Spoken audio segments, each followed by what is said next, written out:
요한복음 14장 22절에서 24절 세 절 말씀입니다. 우리 한 목소리로 읽겠습니다. 가롯 유다가 아닌 다른 유다가 물었다. 주님께서 우리에게 자신을 드러내시고 세상에는 드러내려고 하지 않으시는 것은 무슨 까닭입니까? 예수께서 그에게 대답하셨다. 누구든지 나를 사랑하는 사람은 내 말을 지킬 것이다. 그리하면 내 아버지께서 그 사람을 사랑하실 것이요 내 아버지와 나는 그 사람에게로 가서 그와 함께 살 것이다. 나는 사랑하지 않는 사람은 내 말을 지키지 아니한다. 너희가 듣고 있는 이 말은 내 말이 아니라 나를 보내신 아버지의 말씀이다. 이 말씀을 잘 읽어보면 동문서답 같습니다. 가롯 유다가 아닌 유다가 물어볼 때 주님 우리에게는 드러내시고 세상에는 드러내려고 하지 않으시는 까닭이 뭡니까?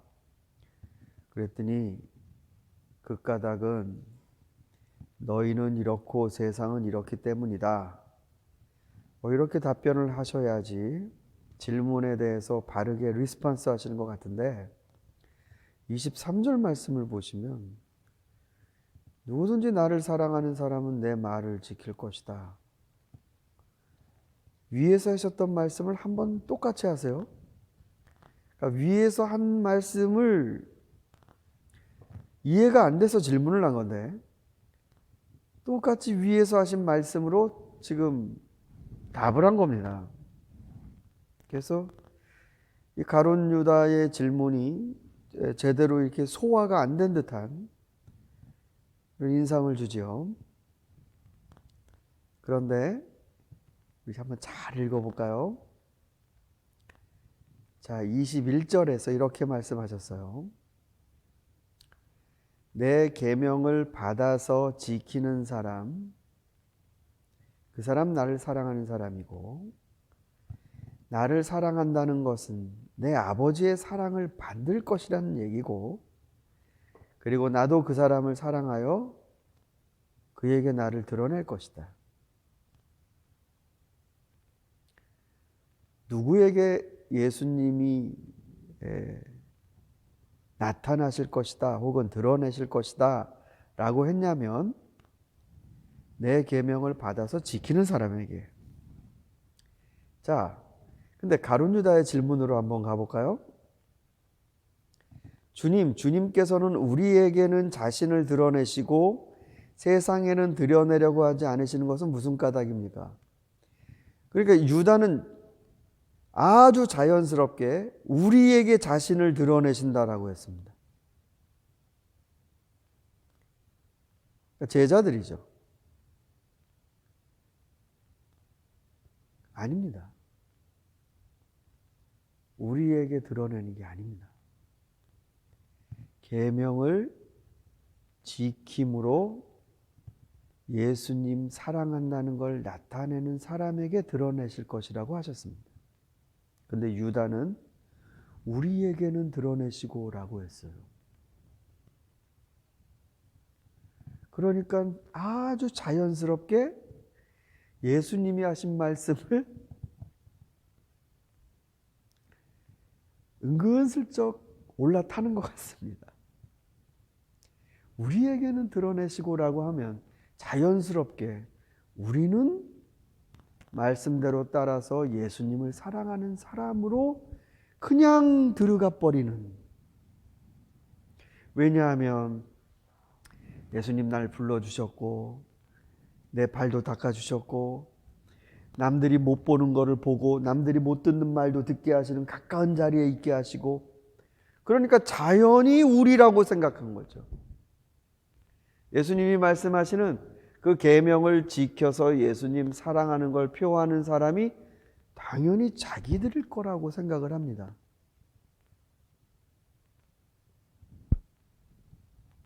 말귀를 잘 못 알아들은 거죠. 예수님 오래 쫓아다니고 예수님의 말씀을 누구보다도 가까이 듣고 예수님의 그 숨소리까지 예수님이 식사하실 때 무슨 반찬에 손 많이 가는 것까지 그런 거 알고 있다고 우리에게 나타나셨다. 그게 아니라는 겁니다. 그래서 다시 한 번 말씀하시는 거예요.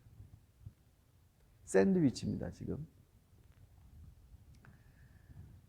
내 계명을 지키는 자는 나를 사랑하는 사람이고 나를 사랑하는 사람은 하나님이 그를 사랑할 것이고 나도 그를 사랑해서 내가 그에게 나타날 것이다. 우리가 예수님을 사랑하고 그 계명을 지키면 주님이 나타나실 거라고 했어요.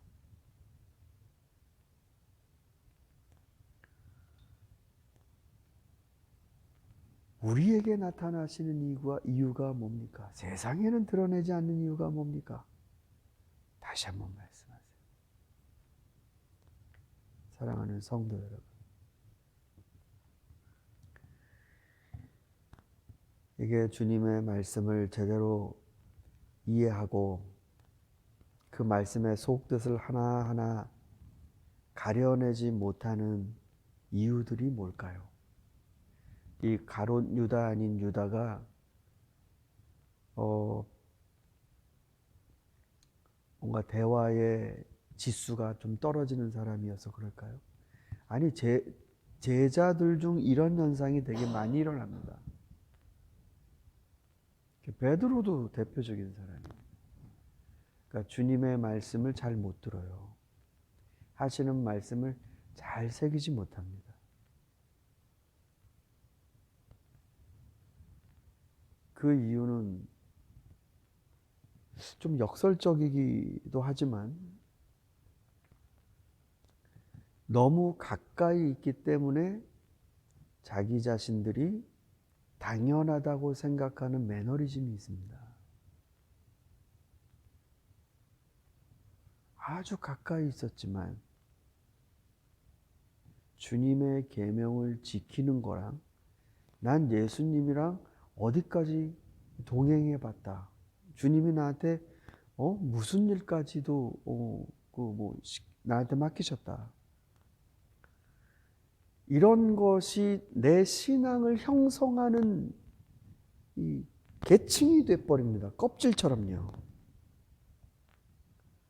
그러니까 정말 중요한 말씀은 내가 너희들에게 해준 발을 닦아주고 서로 발을 닦아주라라고 하신 이 말씀인데 이 말씀도 잘 들어야 돼요. 그래서 우리가 교회에서 세족식을 하면 대부분은 목사님이나 전도사님이나 선생님이 다리를 닦아주시죠. 그리고 우리는 이걸 세족식이라고 그러잖아요. 왜 그렇게 하는지는 알겠습니다. 그리고 그것도 감동이 있고요. 근데 말씀을 잘 들어보세요. 정말 세족식은 서로 발을 닦아주게 하는 게 세족식입니다. 너희도 서로 닦아주라. 이게 명령이잖아요. 그러니까 목사님이 닦아주시고 선생님이 닦아주시고 전도사님 닦아주시고 모범을 보여주시는 건데 정말 세족식은 서로 발 닦아주게 하는 겁니다. 그러니까 이런 사랑을 귀담아 들어야 그 신앙의 껍질이 아닌 핵심을 갖는 것인데 우리는 그 껍질이 그냥 신앙의 두터운 층이 돼버리고 나중에는 본전 생각이 나서 그런지 그런 걸 잘 못 버려요. 그 예전에 남포교회에 박영선 목사님이 지금은 은퇴하셨죠. 신학교에서 신학생들을 위해서 아마 설교학 강의인가 이제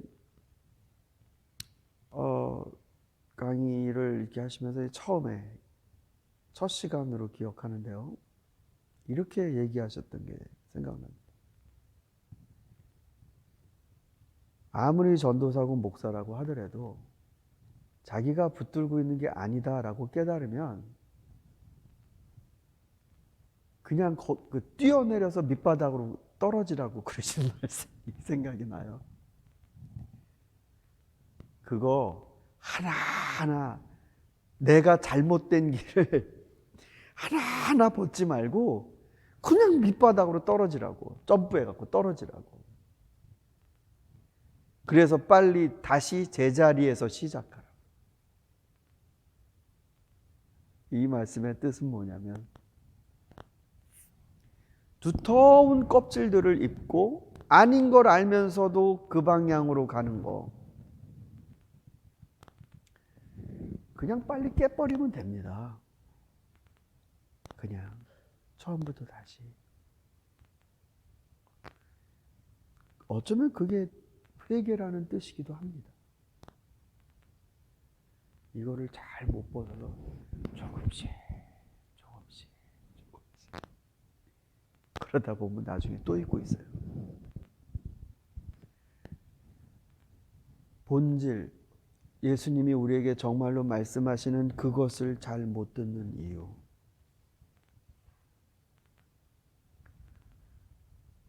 그것에 따라서 내 삶을 적용해야 하는데 내가 살아갈 때 내가 붙드는 신앙은 예수님이 말씀하신 거랑 다른 게 돼버리는 현상. 이게 예수님 바로 옆에 있는 제자들에게도 나타나는 현상입니다. 네, 우리 사랑하는 새벽의 성도 여러분, 자, 분명히 한번 합시다. 제자들이라고 예수님이 그들에게 나를 드러낼 것이다 보증수표 하나씩 써주신 게 아니고 내 계명을 지키는 자가 나를 사랑하는 자다. 나를 사랑하는 자를 나를 보내신 아버지도 그 사람을 사랑할 것이다. 그리고 나도 그를 사랑하고 그에게 나타날 것이다. 여기서의 핵심은 내가 그리스도를 사랑한다는 것을 옆에 딱 붙어갖고 기대고 있다는 것이나 주님이 나한테 돈 맡기셨다라는 거나 이런 걸로 보지 말고 서로 발을 닦아주라라고 했으면 그 닦아주는 일로 주님을 사랑합니다라고 고백해야 된다는 것입니다. 많은 껍질들에게 우리들의 신앙의 알맹이를 다 빼앗기지 말고 만약에 여러분도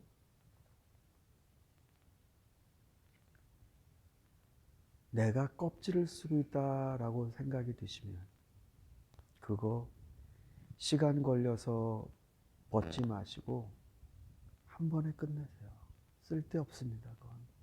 점프해서 당장이라도 다시 바른 길에서 처음으로 다시 시작하시는 그분이 훨씬 더 빨리 정확히 갈 수 있습니다. 오늘 여러분과 저에게 주님이 유다에게 답변하신 이 말씀이 마음에 깊이 남아서 제대로 된 시그널을 따라서 오늘 주시는 귀한 시간을 우리가 함께 살아갈 수 있기를 소망합니다. 우리 같이 기도하겠습니다. 하나님, 말귀를 알아들을 수 있는 귀를 열어주십시오. 내 계명은 이것이니 이것을 지켜라. 그런데 자꾸만 잘못 알아듣습니다. 계명을 받아서 지키는 사람에게 나타날 것이다 라고 말씀하셨는데 우리에게 나타나시는 이유가 뭡니까? 라고 물어봅니다. 하나님, 우리는 왜 자꾸 잘못 듣는 건지 알려주십시오. 왜 자꾸 말귀를 못 알아듣는 건지 깨닫게 해주십시오. 우리의 마음이 도대체 뭐에 사로잡혀 있기에 주님의 말씀을, 주님이 가르치시는 것을 자꾸 다르게 보는지, 혹은 놓치는지, 혹은 잘못 듣는지 주님 우리에게 알려주셔서 바른 말씀을 깨닫고 주님의 원하시는 방향을 바로잡고 그 길로 걸어가는 하루하루가 되게 하여 주시옵소서. 오늘 성도들이 주 앞에 기도하러 나왔습니다. 아니, 주님이 불러주셨습니다. 기도하라고. 기도에 불을 꺼뜨리지 말라고 주님이 이 아침에 우리를 불러주셨습니다. 주님, 성도들의 마음속에 말씀해 주십시오. 그리고 바르게 깨닫게 해 주십시오. 그래서 기도가 빗나가지 않고 힘 있는 기도가 되도록 이 아침에 역사하여 주시옵소서. 하나님, 세계의 슬픈 일들을 보살펴 주십시오. 어느 곳에선 자신들을 지켜야 될 군인이 그 백성들을 무력으로 진압하는 일이 벌어지고 있습니다. 어느 곳에서는 풍족하지만 어느 곳에서는 처절한 양식난으로 비참한 삶을 살고 있습니다. 주님, 이 지구촌의 슬픔들을 굽어보시는 줄 압니다. 아버지여, 눈물을 닦아주시고 욕심은 걷어내주시고 사람의 인생의 허망함을 깨닫게 해주시어서 짧은 인생을 사는 인간들이 사랑의 빛을 갚는 그런 삶을 사는 사회가 되게 하시고 그런 나라가 되게 하시고 축복받는 결정과 또 그러한 일로 가득한 우리 21세기 코로나 시대가 되게 하여 주시옵소서. 이것과 싸우는 모든 사람들에게 하나님 힘을 주시고 방역의 조치에서도 성급하지 않도록 하나님께서 마음들을 주관하여 주시옵소서. 예수님의 이름으로 기도를 드립니다. 아멘. 하늘에 계신 우리 아버지여, 이름이 거룩히 여김을 받으시오. 나라의 마옵시며